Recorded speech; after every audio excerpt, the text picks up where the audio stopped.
ஒரு குக்கரில் cauliflower, beans, பட்டாணி, கேரட், உருளைக்கிழங்கு இதெல்லாமே சேர்த்து வேக வைக்க தேவையான அளவு தண்ணி சேர்த்து, கூடவே தேவையான அளவு கல்லுப்பு, மிளகாத்தூள், மஞ்சத்தூள் இதெல்லாமே சேர்த்துட்டு மூடி போட்டு விசில் போட்டு நல்லா வேக வச்சு எடுத்துக்கிறோம்.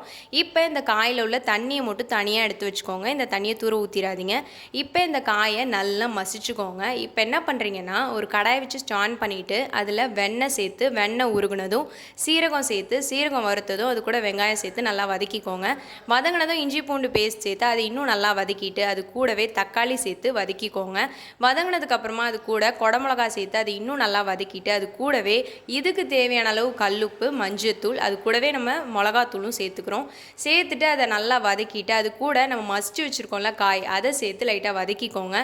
இப்போ என்ன பண்ணுறீங்கன்னா, நம்ம அந்த வேக வச்சு வச்சுருந்தோம்ல அந்த தண்ணி, காய் வேக வச்ச தண்ணி, அதை வந்து சேர்த்துக்கோங்க. சேர்த்துட்டு நல்லா ஹையில் வச்சு கொதிக்க விடுங்க. இந்த மாதிரி நல்லா கெட்டியாகும் போது ஸ்டவ் பண்ணிவிட்டு அதில் கொத்தமல்லி இலை சேர்த்து நல்லா கலந்து விட்டு இறக்கிடுங்க. இப்போ ஒரு தோசைக்கல் வச்சு ஸ்டான் பண்ணிவிட்டு அதில் வெண்ணெய் சேர்த்து, வெண்ணெய் நல்லா உருகுனதும் பாவு பண்ணை இந்த மாதிரி நடுவில் கட் பண்ணி வச்சுருக்கோம், அதை திருப்பி போட்டு நல்லா இந்த மாதிரி டோஸ்ட் பண்ணி ஒரு பிளேட்டில் எடுத்து வச்சுக்கோங்க. இப்போ இது கூடவே என்ன பண்ணுறீங்கன்னா, நம்ம ரெடி பண்ணி வச்சுருக்கோம்ல கிரேவி, அதை சேர்த்து பக்கத்தில் வச்சுக்கோங்க. வச்சுட்டு அது கூடவே பொடிசாக அரிஞ்சு வச்சுருக்க பெரிய வெங்காயம், லெமன், அப்புறம் இந்த கிரேவி மேலே கொஞ்சமாக கொத்தமல்லி இலை, அது கூடவே வந்து வெண்ணெய் சேர்த்து லாஸ்ட்டாக சர்வ் பண்ணிங்கன்னா சூப்பராக இருக்கும்.